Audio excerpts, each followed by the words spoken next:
డబ్బు, అనారోగ్యం, ఉద్యోగం, వ్యాపారం అప్పులతో బాధపడుతున్నారా? వెంటనే జేకేఆర్ గురువు గారికి కాల్ చేసి అపాయింట్మెంట్ తీసుకోండి.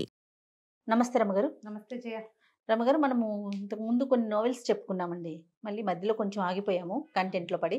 ఏమన్నా స్టార్ట్ చేద్దామా మంచిది ఉంటే? మన ఎదన్పూడి సులోచనారాయణ గారి జాహ్నవి. ఓ. ఇంట్రెస్టింగ్గా ఉంటుంది. ఇదంటే మరి ఇద్దరున్న సీరియల్గా వచ్చిందో లేదో నాకు జ్ఞాపకం లేదు, తెలీదు నాకు. 95లో ఒక ఎవరో ఫ్రెండ్ ఇంట్లో కనపడింది పుస్తకం. వాళ్ళ ఇంటి నుంచి తెచ్చేసుకున్నాను నేను. వాళ్ళ ఇంటి కూడా ఎవరో చుట్టాలు వచ్చిన ఆవిడే వదిలిపెట్టి వెళ్ళింది. అదేలేండి. వదిలిపెట్టి వెళ్ళారు. 95, 96 నాకు గుర్తుండి అంబి పుట్టల, మా అబ్బాయి పుట్టక ముందే 96 మొదటి రోజుల్లో అనుకుందాం. అన్నేళ్ల క్రితం తెచ్చాను. మరి ఆవిడ అప్పుడే రాశారా అనేది అయితే నాకు గుర్తులేదు. తర్వాత కాలంలో ఆ పుస్తకం ఎట్లా చేతులు మారేటో వెళ్ళిపోయింది. మళ్ళీ బుక్ ఫెయిర్లో మళ్ళీ కొనుక్కున్నాను నేను. మంచి ఇంట్రెస్టింగ్గా ఉంటుంది. ఇది పూర్తి కథ చాలా మలుపులుగా ఉంటుంది. ఈ బుక్ చదివించాలని నా కోరిక. ఓ. బ్రీఫ్గా నేను కథ చెప్తాను. మొత్తం అంత ఎలాబరేట్గా చెప్పటం లేదు, ఒక మాదిరిగా చెప్తా. Okay okay. పుస్తకాలు చదివే అలవాటు ఉన్నవాళ్ళు, అవకాశం ఉన్నవాళ్ళు, ఆసక్తి ఉన్నవాళ్ళు జాహ్నవి తెచ్చుకుని చదవాలి. విభిన్నమైన క్యారెక్టర్లు, ప్రతి క్యారెక్టర్కి ఒక ప్రత్యేకత, దానికి ఒక కథ, ఒక సైకలాజికల్ ఇష్యూ, వాళ్ళ తాలూకు మనస్తత్వాన్ని విశ్లేషించి రాయబడిన పుస్తకం అన్నమాట. ఓకే. బాగుంటుంది. ఈ టైటిల్ జాహ్నవి. ఈ అమ్మాయి ఒక సైకాలజిస్ట్, ఎండి సైకాలజీ. యూకేలో ఎక్కడో చదువుకుంటుంది. పేరెంట్స్ లేరు తనకి. కథ ప్రారంభమే సైకాలజీ అమ్మాయి ఆ క్లినిక్, సైక్రియాట్రీ క్లినిక్, తను క్లినిక్లో ఉండటము, కొంతమంది పేషెంట్లని హ్యాండిల్ చేయటము, అవి కనపడతాయి. చాలా మంచిది. 30 years లోపు, ఒక 27-28 సంవత్సరాల అమ్మాయి అనుకో. అయితే ఒక బాబాయి పిన్ని ఉంటారు. అమ్మ నాన్న లేరు, తండ్రి అక్కడికో వెళ్ళిపోయి ఉంటారు. బహుశా తల్లిని కొంచెం పిచ్చిదిగా ముద్రపడి మరణిస్తుంది. అందువల్ల ఈ అమ్మాయికి సైకలాజికల్ ఇష్యూస్ మీద ఆసక్తి. ఎంబీబీఎస్ చదివాక సైకాలజీ తీసుకుంటుంది. బాబాయి పిన్ని పెంచుతారు. కొద్దిపాటి ఆస్తి ఏదో వస్తుంది వెనకాల తండ్రిది. వాళ్ళు ఎవరు? రంగనాథ గారు, వరమ్మ గారు భార్యాభర్త. వాళ్ళకి గోపి అని ఒక పిల్లవాడు ఉంటాడు. ఏదో యాక్సిడెంట్లో ఆ గోపి చనిపోతాడు. చనిపోయేసరికల్లా వీళ్ళు బాబాయ్ పిన్ని ఒంటరి వాళ్ళు అయిపోయారని యూకేలో సెటిల్ అవ్వాలని అనుకున్న అమ్మాయి వెనక్కి వచ్చి వీళ్ళతో పాటు ఉంటుందన్నమాట. ఒక క్లినిక్ అది పెట్టుకుంటుంది. వీళ్ళ ఫ్రెండ్స్ ఫ్యామిలీలోనే ఒక అరుణ్ అని ఒక కుర్రాడితోటి పెళ్లి సంబంధం కుదుర్చుకుంటారు. చిన్నప్పటి నుంచి ఆ గోపికి ఫ్రెండ్. వాళ్ళిద్దరూ కలిసి ఉంటారు. ఈ పిల్లని వీడికి చేస్తే ఆ పిల్లాడు మన ఇంట్లోనే ఉంటాడని ఇదని చూస్తారు. అతనికి ఏదో బిజినెస్ నడుస్తూ ఉంటుంది అరుణ్కి. ఈ అమ్మాయి చక్కగా అందంగా నాజుగ్గా బాగుంటుంది. అయితే వీళ్ళకి ఏమవుతుందంటే, ఈ రంగనాథం గారికి శివశంకర్ గారిని ఒక ఫ్రెండ్ ఉంటారు. ఆయన ఏదో చాలా ఇబ్బందుల్లో ఉన్నాడు. వాళ్ళ అబ్బాయికి చాలా పెద్ద జబ్బు చేసిందని ఫ్రెండ్స్ వాకింగ్లో ఎవరో చెప్తే వీళ్ళు వెళ్తారు వాళ్ళని చూసి రావడానికి. ఈ కుమారుడు ఈ గోపి చనిపోయినప్పుడు ఆయన స్నేహితుడు చాలా హెల్ప్ చేశాడు ఆయనకి. హెల్ప్ మరి వాళ్ళ అబ్బాయికి ఏదైనా ప్రాబ్లం వచ్చినప్పుడు వెళ్తారు చూడాలి కదా. చూడ్డానికి వెళ్తే ఆ రాజాని అమ్మాయి ఎప్పుడో చిన్నప్పుడు చూసింది కానీ అంతగా తెలీదు. ఇప్పుడు చూడ్డానికి వెళ్తే మంచానికి కట్టేసి ఉంటాడు అబ్బాయి. పిచ్చి. అదే. మంచం పొడుగుతా, సన్నగా పొడుగాటివాడు, పొడుగుతా ఉన్నాడు. చాలా అందమైన స్ఫురద్రూపైన కుర్రాడు. వాడి పేరు రాజా, అబ్బాయి పేరు. అతను నేను రాజా అని కానంటాడు. నా పేరు రవి అంటాడు. తండ్రిని గుర్తుపట్టట్లా. ఆయనేమో పొగిలి ఏడుస్తాడు. విపరీతంగా దుఃఖం అనుభవిస్తున్నాడు తండ్రి. ఏం చెయ్యాలో తెలియదు. డాక్టర్ సైక్రియాటిస్ట్ ఒక ఆయన ఉన్నాడు, మామూలు డాక్టర్ ఉన్నాడు, నర్సు ఉంది. వీళ్ళింట్లో రాబర్ట్ అని ఒక డ్రైవరు, అక్కడి నుంచి సీనో ఎవడో ఒక పనివాడు, వంట చేసే ఆవిడ, ఇంతమంది ఉన్నారు. పెద్ద గ్రాండియర్ ఉన్న కుటుంబం. ఏం చేయాలో తెలియదు. లేక కలిగిన కుమారుడు ఆయనకి. సరే, ఈ జాహ్నవి ఈవిడ సైకాలజిస్ట్ కదా, కానీ సైకాలజిస్ట్ అని పరిచయం చేయకుండా ఫ్రెండ్ కూతురు అని పరిచయం చేస్తారు అతన్ని హ్యాండిల్ చేయడానికి. ఓకే. ఆ అమ్మాయి రోజు వస్తుంది ఇక్కడికి. మెల్లిగా ఆ కుర్రాడు ఈ అమ్మాయికి అలవాటు పడతాడు. అమ్మాయి రావడము, దాని ప్రెజెన్స్, దాని మాటలు. పిల్ల అందంగా ఉంది, మృదువుగా మాట్లాడుతుంది, పైగా పేషెంట్లను హ్యాండిల్ చేయడం వచ్చు కదా. అవును కదా. ఆ హ్యాండిలింగ్లో వీళ్ళిద్దరూ ఒకళ్ళకొకళ్ళు కొంచెం స్నేహం అవుతారు. అయితే ఏమవుతుంది, బయటికి తీసుకెళ్తానంటుంది ఒకరోజు. బయటికి తీసుకెళ్తానంటే సరే, అతను ఎట్లా చేస్తాడు, వాడికి డ్రైవింగ్ రాదు. డ్రైవింగ్ అబ్బాయికి వచ్చు. వీడు మతిపోయింది అబ్బాయికి. నేను అసలు రాజానే కానంటున్నాడు. ఏం చేసినా రాజాలాగా బిహేవ్ చేయటం అతను. రవి అని ఎవడో వేరే క్యారెక్టర్ లాగా చేస్తాడు. విపరీతంగా చదువుతాడు. వాళ్ళకి చాలా పెద్ద లైబ్రరీ ఉంది. పుస్తకాలు చదవటం వల్ల ఇలా అతిగా అయిపోయాడు అనుకుంటారు. బయటికి తీసుకెళ్తుంది. కార్ డ్రైవింగ్ చూస్తే ఆశ్చర్యపోతారు. వాడికి ఎంత చాకచక్యమైన డ్రైవింగ్. మతిపోయిన వాడికి అలా ఎలా వస్తుంది? ఒక పెట్రోల్ బంక్ దగ్గర ఒక కుర్రాడు కనపడతాడు. ఆ కుర్రాడు రవిబాబు ఫ్రెండ్ అని డ్రైవర్ చెప్తాడు. ఇతను చూడగానే గబుక్కుని దగ్గరకు వస్తాడు. అతను వచ్చేసరికల్లా అతను కావలించుకోపోతాడు. పటాపటా కొట్టేస్తాడు ఈ అబ్బాయి. ఏంటి అసహ్యంగా మీద పడి కావలించుకుంటే ఎవడరా నువ్వు అంటాడు. అనేసరికి అర్థం కాదు. వీళ్ళిద్దరు క్లోజ్ ఫ్రెండ్స్ అయినప్పుడు వీడు మతిపోయినా కూడా నాన్నని వాళ్ళని గుర్తుపట్టట్లేదు. ఓకే, ఫ్రెండ్ని కూడా గుర్తుపట్టట్లే వాడు. సరే ఇంటికి తీసుకొస్తుంది. ఈ అమ్మాయికి ఎందుకు అనుమానంగా ఉంటుందంటే అవతల వాడు ఆశ్చర్యపోవటము, ఇదేంటి వీడు ఇలా ఉన్నాడు అనే వాడి డైలాగు ఈ అమ్మాయికి విచిత్రంగా ఉంటుంది. కనుక్కోవడానికి వెళ్తుంది. వెళ్తే అతను చెప్తాడు, వీడు 100% రాజా కాదు. ఎందుకంటే రాజా నేను బాయ్ ఫ్రెండ్ గర్ల్ ఫ్రెండ్. వీడు మగవాడు. వీడు 100% రాజా కాదు. వేరే ఎవరో వ్యక్తి రాజా వేషంలో వీళ్ళ ఇంట్లో ఉన్నాడు. వాడు హోమో. ఈ కనపడుతున్న వాడు అలాంటి వాడు కాదు. అలా ఎలా మారిపోతారు? పోలికలు అవి ఉంటాయి, తత్వం మారదు కదా. ఈ అమ్మాయికి అనుమానంగా ఉంటుంది. ఇంతలో ఏదో ఒక కేసు ఒకటి బయటపడుతుంది. ఎంత ట్రై చేసినా ఈ అబ్బాయిని రాజాని చేయలేకపోతారు వీళ్ళు. కొద్ది రోజులకి ఈ కుర్రాడికి రాజాకి తెలిసిపోతుంది ఈ అమ్మాయి డాక్టర్ అని. తనని ఒప్పించడానికి ట్రై చేస్తున్నారని వచ్చి బాగా కొట్టేస్తాడు. నువ్వు డాక్టర్వి, నన్ను మోసం చేయబోయావు అంటే అప్పుడు అమ్మాయికి తెలుస్తుంది తన హోమో అని ఉన్నది కదా. వీడు ఆడపిల్లని కావలించుకుంటే వీడి బిహేవియర్లో తేడా వచ్చేసింది.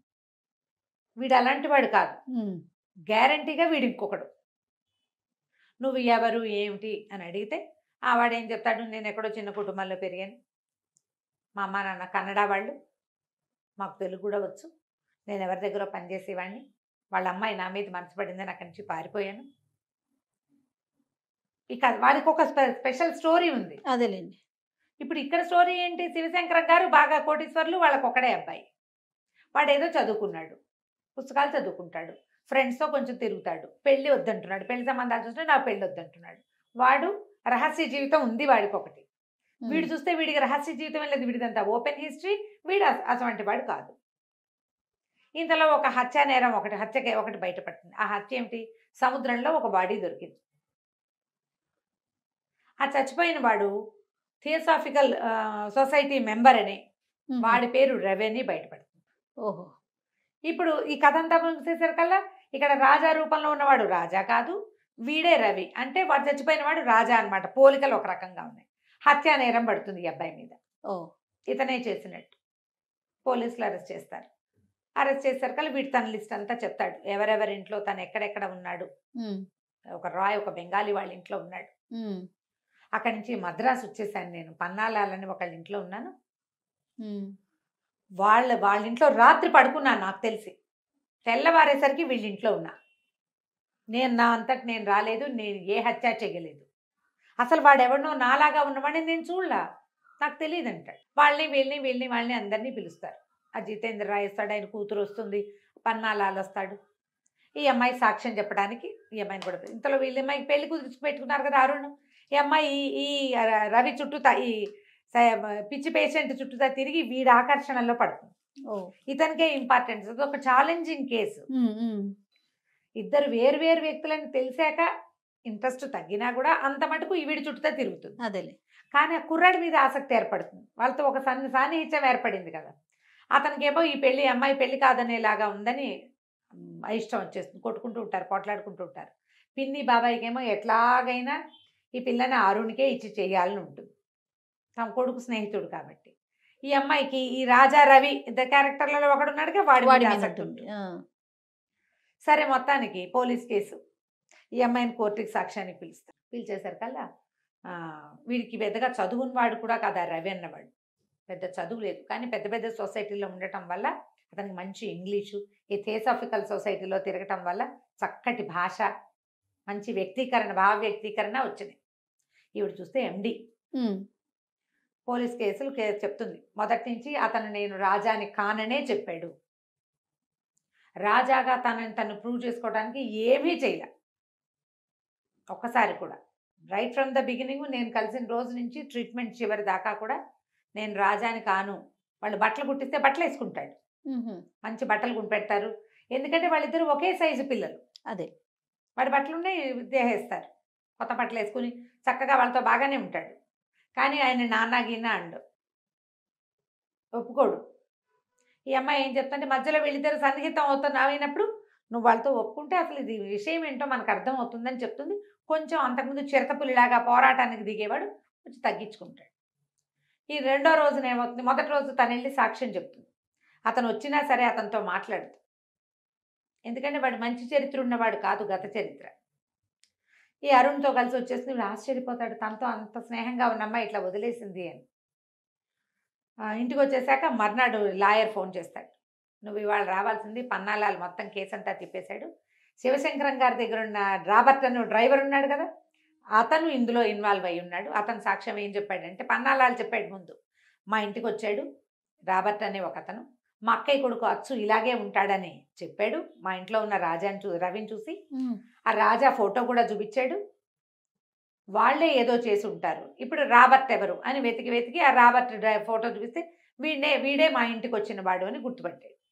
ఆ రాబర్ట్ని పట్టుకుంటే రాబర్ట్ ఏం చేశాడంటే, నాగరాజు అని ఒకడున్నాడు, మేమిద్దరం కలిసే వీళ్ళిద్దరు ఈ కుర్రాడు వాడు కలిసి మా బాబుగారు అబ్బాయిని చంపేశారని చెప్పాడు. వీడి చుట్టూతా ఇంకా బిగిసిపోయింది. వీడు ఇప్పుడు ఒక కోటీశ్వర్ల ఇంట్లో చేరాడు, ఇష్టం ఉండో లేకో. అక్కడ ఉండాల్సిన అబ్బాయి చచ్చిపోయాడు అంటే వీడే చంపేసి ఉండొచ్చు అనే అనుకోవచ్చు, అనుకుంటారు కదా. ఎన్ని మలుపులు తిరుగుతుందో జయ. ప్రతి చోట ఒక బలమైన క్యారెక్టర్ ఉన్న కుర్రాడిని చూపించడానికి ఎంత బాగా ట్రై చేస్తారు. ఆ అమ్మాయి డాక్టర్గా ఉండి మంచి ఆలోచన పటిమ ఉండి ఎట్లా ఆకర్షితులు అవుతారో చూపిస్తారు. చాలా వివరంగా భలే బ్రహ్మాండంగా ఉంటుంది కథ. నేను చకచకా చెప్పేస్తాను. అవును. అయితే కథ చదువుతుంటే ఒకసారి చదివితే మాత్రం బాగా అర్థం కాదు, రెండోసారి చదవాలి. అంత బాగుంటుంది, బాగా పట్టుగా కూడా రాస్తారు. అక్కడి నుంచి ఏమవుతుంది, కుర్రాడికి శిక్ష పడే పరిస్థితి వచ్చేస్తుంది. ఇంతలో ఈ శివశంకర గారు సూసైడ్ చేసుకుంటారు. ఈ రవిని వదిలేస్తారు. ఆయన ఒక ఉత్తరం రాస్తాడు. ఆయన రాసిన ఉత్తరంలో ఉంటుంది అసలు కథ, అసలు ఇక్కడ ఏం జరిగింది అని. ఈ శివశంకర గారికి భార్య ఉంది, సంతానం కలగల. అయితే ఈయనకి కళ్యాణి అని ఒక అమ్మాయితోటి స్నేహం, అమ్మాయి బాగా తిరుగుపోతుంది. ఈయనతో పాటు ఇంకా 5-6 స్నేహాలు ఉంటాయి. ఆ కళ్యాణి ఒకరోజు ఆయన దగ్గరికి వచ్చింది. ఇది ఇలా స్టార్ట్ అయిందనమాట. వచ్చి ఏం చెప్పిందంటే, నీ దగ్గర పెరుగుతున్న నువ్వు పెంచుకుంటున్న నీ కొడుకు రాజా నా కొడుకు, నాకు 2 పిల్లలు పుట్టారు. డాక్టర్ శేషారత్నం అని ఆవిడ ఈయన భార్యకి డెలివరీ చేస్తుంది. అదే రోజున ఈ కళ్యాణి కూడా డెలివరీ అయింది. నీ భార్యకి వికృతి శిశువు పుట్టింది, ఆడపిల్ల, దాన్ని పారేశారు వాళ్ళు. పిల్లలు అప్పటికే 4 కాన్పుల్లో పిల్లలు పోగొట్టుకుని ఉంది, నీ భార్య చచ్చిపోతుందని నాకు పుట్టిన ట్విన్స్లో ఒక పిల్లవాడిని నీ భార్యకి అప్పచెప్పింది శేషారత్నం. ఓహో, నువ్వేమో ఈయనేమో ఈ శేషారత్నం ఈ డెలివరీ సరిగ్గా చేయండి, మిమ్మల్ని అమెరికా పంపిస్తానని చెప్పాడు ఈయన. అవి పిల్ల చచ్చిపోయిందంటే ఈయన డబ్బులు ఇవ్వడు కదా, అదేలే. అందుకని ఆవిడ ఏం చేసింది, 2 మగ పిల్లల్లో ఒక పిల్లాన్ని అక్కడ పెట్టింది. ఇక్కడ పెట్టాను. రవి నా దగ్గర 5 ఏళ్ళు వచ్చేదాకా నాతోటే ఉన్నాడు. తర్వాత నన్ను నాయర్ అని ఒక ఫ్రెండ్ పిలిచాడు, నేను వాడితో వెళ్ళిపోయా. ఈ పిల్లాన్ని ఒక కన్నడ ఫ్యామిలీకి అప్పచెప్పాను. వాడు ఎక్కడున్నాడో నాకు తెలీదు. నాకు ఇప్పుడు 20 ఏళ్ళు జైల్లో ఉన్నాను నేను. వాడు ఒక హత్యానేరంలో ఇరుక్కుని వాడి వల్ల నేను కూడా ఇరుక్కుపోయా. నేను నా కొడుకు దగ్గర ఉండడానికి వచ్చాను. ఈ పిల్లాడు నా కొడుకు. ట్విన్స్ని ఎత్తుకుని ఉన్న ఫోటోలు, శేషారత్నం గారు రాసిన ఉత్తరము అన్నీ ఉన్నాయి అందులో. అది చూసేసరికల్లా అంతకుముందు ఈ కళ్యాణి తనని పెళ్లి చేసుకోమని ఈయన్ని 2వ పెళ్లి చేసుకొని నీకు పిల్లల్ని కంటానని అడిగితే, మీ నాన్న తాగబోతూ మీ అమ్మ తిరుగుబోతూ అని ఎక్కిరిచ్చాడు ఈయన. స్నేహానికే కానీ నువ్వు నాకు ఇంకెందుకు పనికిరావు, నేను పెళ్లి చేసుకున్నాను అని. అందుకని ఈ అమ్మాయి ఏం చేసింది, ఈ కళ్యాణి ఈ పిల్లలిద్దరూ నా పిల్లలు అనేసరికల్లా ఈయనకు అసహ్యం పుట్టేసింది. పైగా తండ్రి ఎవరు అని అడిగితే వాడెవడో తిరిగిపోతూ తాగుబోతూ ఎలాగో 2 పిల్లలు కడుపున పడ్డారు అంతేనని చెప్పింది. ఈయనకి ఎంత చీదర పుట్టేసిందంటే, ఇన్నాళ్ళు అది ఎవరితో తిరిగిపోతూ దాన్ని కొడుకుని పెంచానా నేను, పైగా నా కర్మకి వాడేమో హోమో అయ్యాడు. కళ్యాణి పిల్లాడు అవ్వటం వల్ల కదా వీడికి ఈ లక్షణం వచ్చింది. ఎలాగైనా వాడిని వదిలించేసుకోవాలనుకున్నాను నేను. వాడిని నాతో ఉంచుకోదలుచుకోలే. వాడు చాలా ప్రేమగా ఉండేవాడు. తండ్రి కొడుకు అసలు పక్క పక్కన ఆనుకుని పడుకునేంత స్నేహం. కానీ ఆయనకి చివర్లో ఆ కొడుకు అంటే రోత వచ్చేస్తుంది. ఎందుకంటే ఆ పిల్లాడు నా పిల్లాడు కాదు, వాడి గుణము మంచిది కాదు. హోమ అంటే మరి ఆ రోజుల్లో యాక్సెప్టెన్సీ లేదు. ఇలాంటిది ఎందుకు వచ్చింది వీడికి? వంశం ముందుకెళ్ళదన్న బెంగ మొన్నటి దాకా ఉండేది. ఇప్పుడు అసలు ఆ కొడుకే నా కొడుకు కాదని కాదు నాకు కదా. తెలిసిపోయింది. నేనేం చేయాలో నాకు తెలియలేదు. మద్రాసు తీసి వెళ్ళాం మేము. వాడు కూడా నాతో పాటు వచ్చాడు. మద్రాసు బీచ్లో నిన్ను చూసాం. ఈ రవికి రాస్తాడనమాట ఆయన ఉత్తరం. అదే పోలికల్లో ఉన్న కుర్రాడు కనపడేసరికి మేము మా వాడిని డిస్పోజ్ చేసి వీడిని ఇచ్చేసి వీడిని ఇరికించి ఈ పిల్లల నుంచి తప్పించేసుకోవాలనుకున్నాను. నేను కళ్యాణి పిల్లల నుంచి నా జీవితాన్ని పూర్తిగా విముక్తి చేసేసుకోవాలనుకున్నా. స్వయంగా నా చేతులతో నేనే రాజాని చంపేశాను. అయ్యో. చంపేశారు. చంపేశాక ఈ రాబర్ట్ ఏం చేశాడు, ఒక బాక్స్లో పెట్టి బాడీని డిస్పోజ్ చేశాడు. పన్నాలాల ఇంట్లో నిద్రపోతున్న రవిని తీసుకొచ్చేసారు. తీసుకొచ్చేసారు. ఒకవేళ అది బయట పెడితే మేము ఎవరో అనామకుడు రోడ్డు మీద తిరుగుతున్నాడు అనుకున్నాం. కానీ వాడు అనామకుడు కాదు, థియోసాఫికల్ సొసైటీలో మెంబరు. వాడు చాలా ప్రముఖమైన వాడే. అదంతా బయటపడేసరికల్లా ఇలా అయింది. తీరా కొద్ది రోజులు గడిచేసరికల్లా నాకు శేషారత్నం ఉత్తరం రాసింది. ఏమని? ఆ పిల్లలు నీ పిల్లలే అని. కళ్యాణి ఆవిడకి చెప్పింది, శివశంకరానికి పుట్టిన పిల్లలే వీళ్ళు, కానీ నేను పగ కొద్దీ చెప్పాను అని. ఈయన కళ్యాణిని కూడా చంపేశాడు.